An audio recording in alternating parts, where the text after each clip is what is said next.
வெறும் 17 ரன்களிலேயே all out ஆஸ்திரேலிய அணியை சுருட்டி இந்திய அணி அபாரம். அஸ்வின் செய்த உலக சாதனை. அதாவது இந்தியா மற்றும் ஆஸ்திரேலியா அணிகளுக்கு இடையே தற்போது 5 டெஸ்ட் போட்டிகள் கொண்ட பார்டர் கவாஸ்கர் டிராபி நடந்து வருகிறது.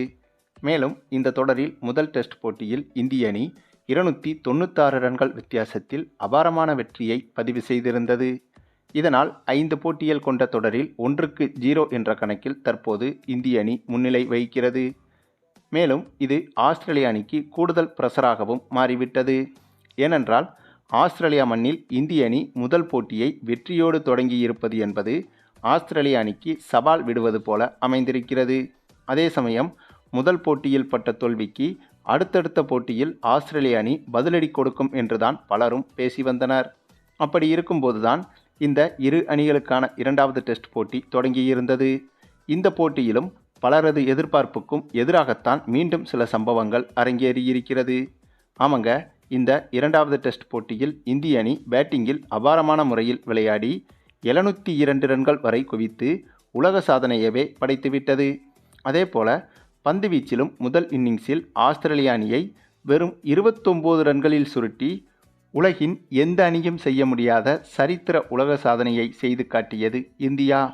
அதனைத் தொடர்ந்து ஃபாலோ ஆனை தவிர்க்க முடியாமல் 2வது இன்னிங்ஸில் பேட்டிங் செய்ய களமிறங்கிய ஆஸ்திரேலிய அணிக்கு மீண்டும் ஒரு பயங்கர அதிர்ச்சி கொடுத்திருந்தது இந்தியா.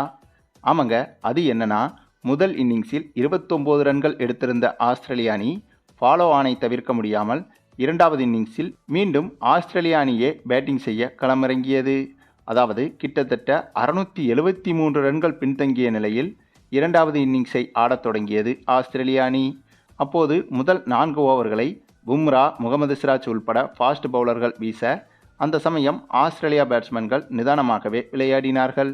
அதன் பிறகு உடனடியாக 5வது ஓவரிலேயே அஸ்வினை கொண்டு வந்தார் ரோஹித் சர்மா. வழக்கமாக டெஸ்ட் போட்டிகளில் முதல் 10-15 ஓவர்களுக்கு பிறகுதான் ஸ்பின் பவுலர்களை பயன்படுத்துவார்கள். ஆனால் இந்த முறை 5வது ஓவரிலேயே அஸ்வினை பயன்படுத்தியிருந்தார் நம்ம ரோஹித் சர்மா. ஆனால் ரோஹித் சர்மா எடுத்த இந்த முடிவு இந்திய அணிக்கு மிகப்பெரிய உலக சாதனை முடிவாக அமைந்திருந்தது. ஆமாங்க, 5வது ஓவரை வீசிய அஸ்வின் அந்த ஓவரில் 4 விக்கெட்டுகளை கைப்பற்றியிருந்தார். எப்படி 4 விக்கெட்டுகளை? அந்தளவுக்கு அஸ்வினின் சுழல் என்பது ஆஸ்திரேலியா பேட்ஸ்மேன்களை சுழட்டி அடித்தது என்றே சொல்லலாம். அதேபோல மீண்டும் 7வது ஓவரை வீச வந்த அஸ்வின் அந்த ஓவரிலும் 3 விக்கெட்டுகள், அதற்கு பிறகு 9வது ஓவரில் 1 விக்கெட் என வீழ்த்த, இடையே முகமது சிராஜ் 2 விக்கெட்டுகளை வீழ்த்த, ஆக மொத்தம் வெறும் 17 ரன்களிலேயே ஆஸ்திரேலிய அணி 2வது இன்னிங்ஸிலும் ஆல் அவுட் ஆனது. இதனால் இந்திய அணி 656 ரன்கள் வித்தியாசத்தில் பிரமாண்ட முறையில் வெற்றி பெற்றிருந்தது. அதிலும் இந்திய அணி முதல் இன்னிங்ஸில் மட்டும்தான் பேட்டிங் செய்திருந்தது. ஆகவே இந்த போட்டியில் 656 ரன்கள் வித்தியாசத்தில் வெற்றி பெற்றது மட்டுமில்லாமல் இன்னிங்ஸ் வெற்றியையும் பெற்றிருந்தது இந்திய அணி. அதாவது கிரிக்கெட் தொடங்கிய காலத்திலிருந்தே இப்படி ஒரு வெற்றியை பெற்றிருக்கும் ஒரே அணி என்றால் அது இந்த போட்டியின் மூலமாக வெற்றி பெற்ற இந்திய அணி மட்டும்தாங்க. அதற்கு மிக முக்கிய காரணம் நம்ம அஸ்வின்.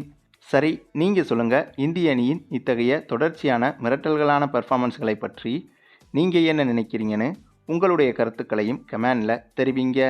மேலும் இந்த வீடியோ பிடிச்சிருந்தா லைக் பண்ணுங்கள், மற்ற அனைவருக்கும் ஷேர் பண்ணுங்கள், மறக்காமல் நம்ம சேனலை சப்ஸ்கிரைப் பண்ணுங்கள்.